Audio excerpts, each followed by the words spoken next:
Hai guys, pernah nggak sih kalian tuh ngelihat grafik atau kurva ini? Nah, ini tuh ilustrasi yang sangat terkenal untuk menjelaskan Dunning-Kruger effect.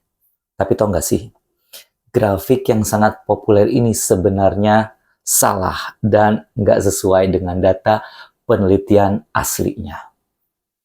Jadi ini tuh ironis banget ya, sebuah efek tentang orang yang terlalu percaya diri terhadap kemampuannya justru dijelasin pakai grafik yang salah kaprah.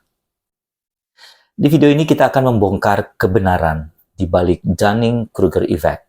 Apa itu Dunning-Kruger effect? Kita lihat data aslinya dan memahami kenapa kurva Mount Stupid ini menyesatkan.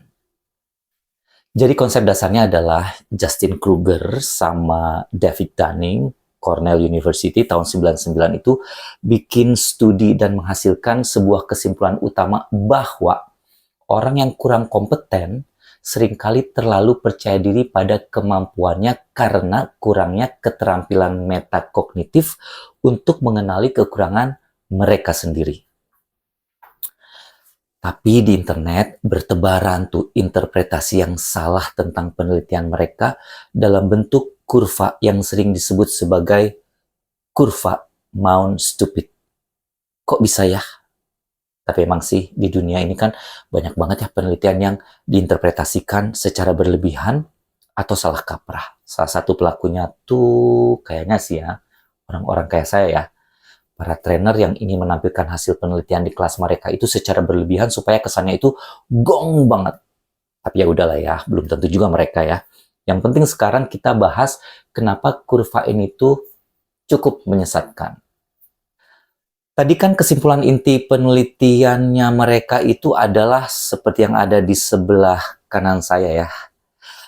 Tapi kurva yang bertebaran di internet ini secara tidak tepat menunjukkan perjalanan dari kepercayaan diri yang tinggi di Mount Stupid Peak menuju despair dan kemudian menuju true wisdom.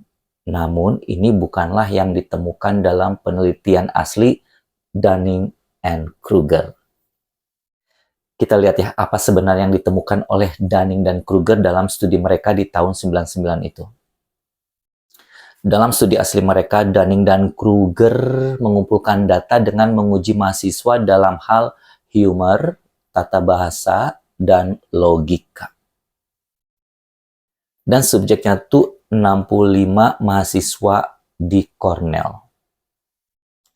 Kemudian Dunning dan Kruger itu memplot skor tes aktualnya para mahasiswa itu dibandingkan dengan penilaian diri mereka sendiri.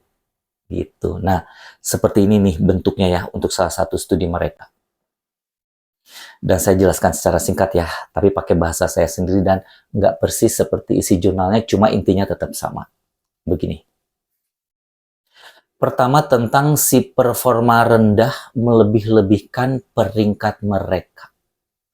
Jadi mahasiswa yang berada di skor 25% terbawah dalam tes percaya bahwa mereka itu berada di atas rata-rata.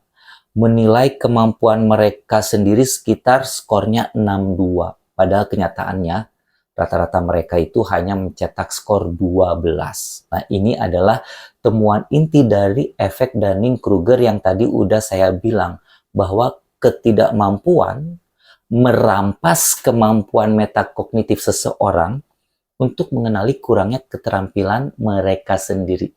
Itu yang pertama. Sekarang tentang si performa tinggi meremehkan peringkat mereka. Jadi mahasiswa yang berada di skor 25% teratas juga salah menilai kemampuan mereka, tetapi dalam arah yang berlawanan. Mereka cenderung meremehkan kinerja mereka. Dan ini tuh sebagian besar karena efek konsensus palsu atau false consensus effect, di mana mereka tuh berasumsi bahwa tes tersebut juga mudah pastinya bagi orang yang lain. Beda banget kan sama si kurva yang bertebaran di internet itu? Intinya ketika data disajikan dengan benar, nih kayak gini nih, grafiknya tuh terlihat sangat berbeda dari ilustrasi U-shape yang terkenal itu. Jadi faktanya adalah bahwa si kurva yang terkenal itu tuh nggak sesuai dengan data asli. Dan kita lihat ya, kenapa kurva Mann-Stupid yang populer itu adalah kesalahan tafsir dari temuan yang sebenarnya. Pertama, si kurva itu malah ngeplot pengalaman versus kepercayaan diri. Dan itu bukan hasil studi aktual. Kurva di internet itu secara keliru menunjukkan perjalanan dari kepercayaan diri yang tinggi ke keputusasaan, kemudian kembali ke kebijaksanaan sejati.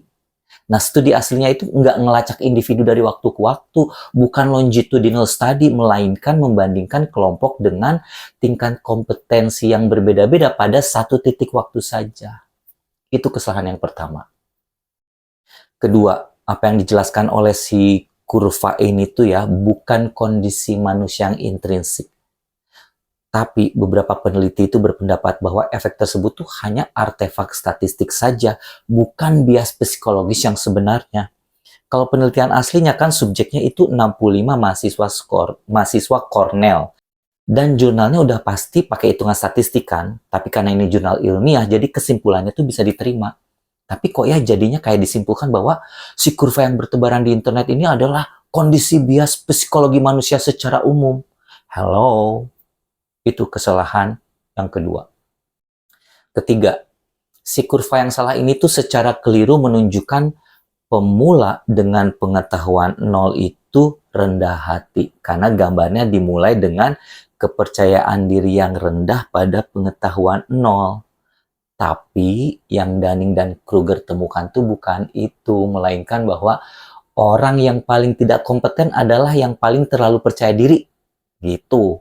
Memang seorang pemula sejati kemungkinan tahu bahwa mereka itu tidak tahu apa-apa.